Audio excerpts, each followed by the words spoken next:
આજના blouse cutting લેક્ચરમાં આપણે deep neck blouse cutting master point back part number 3 વિશે સમજીશું, જેમાં અપર ચેસ્ટ લાઇનથી નીચે ડીપનેક બનાવવાનું હોય, મેઇન ચેસ્ટ લાઇનથી ઉપર હોય તો એનું કટિંગ કઈ રીતે કરવું તે સમજવાનું છે.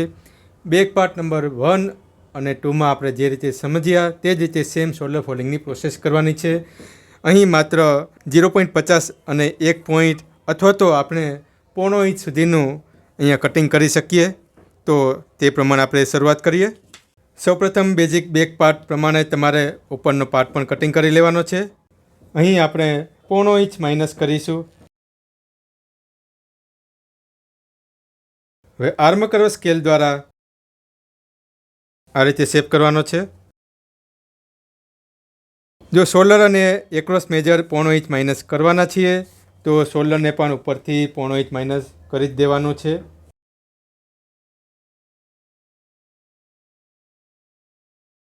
અને અહીંયાથી પણ 0.5 ઇંચનું માર્ક કરી દો. હવે અહીંયાનું જે ઓરિજિનલ પહેલાંનું જે માપ છે તેને માપવાનું છે. અહીં 0.8 ઇંચ છે.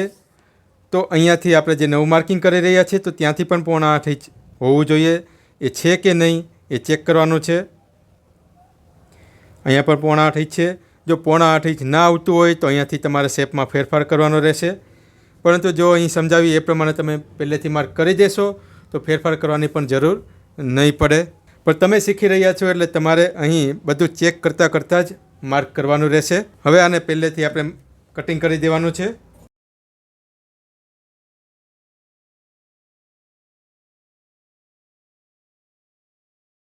હવે અહીં સમજાવવામાં આવ્યું છે કે શોલ્ડર આપણે 2 ઇંચ રેડી રાખવું છે.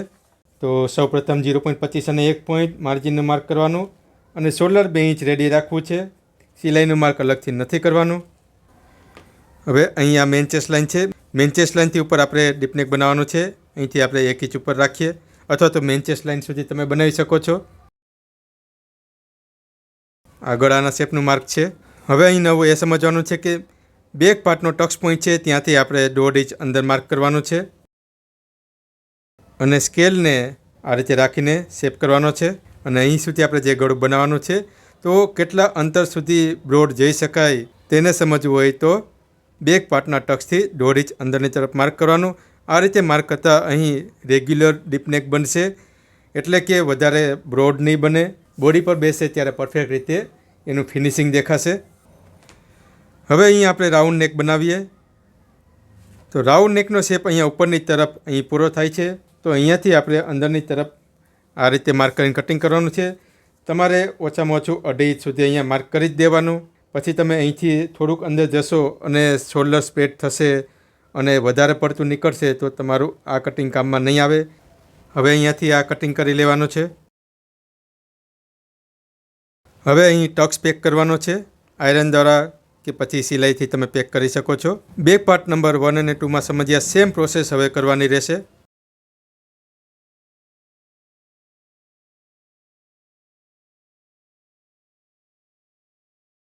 હવે અહીં ધ્યાન રાખવાનું છે કે અહીંયા અપર ચેસ્ટની લાઇન પણ ઓપન થઈ ગઈ છે. તો સૌથી પહેલાં આપણે અહીં મેળવવાનું છે અને તે પછી નીચેની તરફ તમારે હાથ રાખીને આ રીતે પ્રેશર રાખવાનું છે અને પછી અહીંથી જેટલું બહાર નીકળે એ રીતે તમારે હાથથી બહાર કાઢવાનું છે.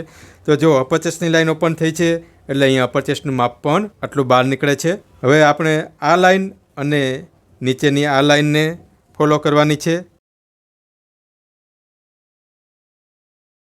અપર ચેસ્ટના ચોથા ભાગનું જે માર્ક છે, જે સિલાઈ માર્ક છે, ત્યાં આપણે આને ટચ કરવાનું છે. જો અહીંયાથી હું નીચે રાખું છું તો એ ટચ નથી થતી. અહીંયાથી હું ઉપરની તરફ લઈ જાઉં છું તો એ બહારની તરફ નીકળી જાય છે. એટલા માટે અહીં તમારે એકદમ પરફેક્ટ આવે એ રીતે મેળવવાનું છે. અહીંયાનો પાર્ટ બહાર નીકળે છે પરંતુ આ જે લાઇન છે તે આને ટચ થાય છે કે નહીં તે આપણે જોવાનું છે. હવે આ રીતે જોઈએ તો અહીંયા પરફેક્ટ મળી ગયેલું છે અને અહીંયા પણ પરફેક્ટ મળી ગયેલું છે. આ રીતે પરફેક્ટ સેટિંગ થાય પછી જ આપણે અહીં આયરન કરવાની છે.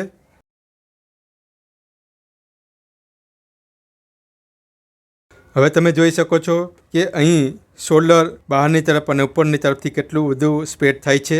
એકને એક પ્રકારનો બેક પાર્ટ છે, પરંતુ જેમ ગળાનું ડીપ વધે તેમ શોલ્ડર ઉપરની તરફથી અને બહારની તરફથી બહાર નીકળતું હોય છે.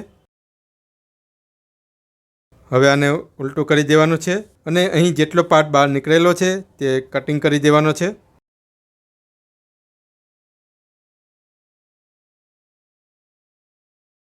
હવે અહીં સિલાઈ માર્ક આવે છે ત્યાં આ રીતે કટ કરી દો. હવે અહીં આ રીતે નવી સિલાઈ લાઈન બનશે. આ કટિંગ માર્ક છે અને આ સિલાઈ લાઈન બનશે. અહીં બહારની તરફનો પાર્ટ કટિંગ કરી દેવાનો છે.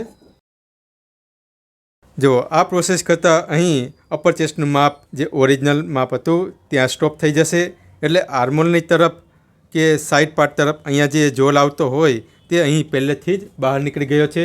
એટલે પહેર્યા પછી અહીંયા ક્રીઝ નહીં આવે, ઝોલ નહીં આવે અને ગળું પણ ઢીલું નહીં બને. હવે શોલ્ડર 2 ઇંચ રેડી જોઈએ છે. તો પહેલાં માર્જિનનું માર્ક કરો અને પછી અહીંયાથી 2 ઇંચનું માર્ક કરવાનું છે. હવે આ જે માર્ક છે તેને અહીં મેળવવાનું છે અને અહીંથી કટિંગ કરી લેવાનું છે. હવે અહીં જુઓ તો આ રીતે સ્કેલને મેળવવાની છે અહીંયા સિલાઈ માર્ક તરફ અને અહીંયા જે કટિંગ માર્ક છે ત્યાં. તો જુઓ અહીં જેટલો પાર્ટ બહાર નીકળે છે એટલો આપણે કટિંગ કરી લેવાનો છે. જેટલો ઓછો પાર્ટ હોય એટલું અહીંયા ચોરસ હોવું જરૂરી છે. જો અહીંયા પોઈન્ટ નીકળતો હશે તો ગળાની તરફથી અહીંયા ઢીલું બનશે. આ રીતે પહેલેથી પ્રોસેસ કર્યા પછી અહીં ટક્સને ઓપન કરવાનો છે. અહીંથી અપર ચેસ્ટનું માપ બહાર નીકળવું હતું એટલા માટે આપણે દર વખતે જોઈએ છે તેમ નીચે અને અહીંયા ફોલ્ડ પાર્ટ તરફ જ આ ઉપરના પાર્ટને પરફેક્ટ મેળવવાનો છે. શોલ્ડરની તરફ 1/2 ઇંચ આની અંદર જ ઇન્ક્લુડેડ હતું એટલે અહીંથી તમારે ફરીથી 1/2 ઇંચ એક્સ્ટ્રા કાપવાનું નથી. હવે અહીં આપણે માત્ર 0.25 ઇંચનું માર્ક કરીને આ માર્જિન માર્ક બનાવવાનું છે અને એને કટિંગ કરવાનું છે. હવે અહીંથી દરેક જગ્યાએથી કટિંગ કરી લેવાનું છે.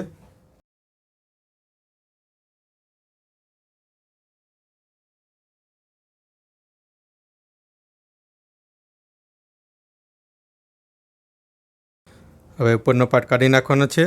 અહીં બેક પાર્ટ નંબર 3 રેડી થયો છે. હવે સિલાઈનું માર્ક અહીં અંદરની તરફ આવી ગયું છે તો તેને અહીં માર્ક કરી દેવાનું છે. હવે આપણે જોઈએ આ 3 નંબર જેમાં અપર ચેસ્ટ લાઇનથી નીચે ડીપ છે, આ 2 નંબર જેમાં અપર ચેસ્ટ લાઇન સુધી જ ડીપ છે તો એનું શોલ્ડરનું ફોલ્ડિંગ જુઓ અને 1 નંબર જેમાં એક્રોસ લાઇન સુધી ડીપ છે તો એનું શોલ્ડર જુઓ. ત્રણેયના શોલ્ડરના માપ અલગ અલગ આવે છે.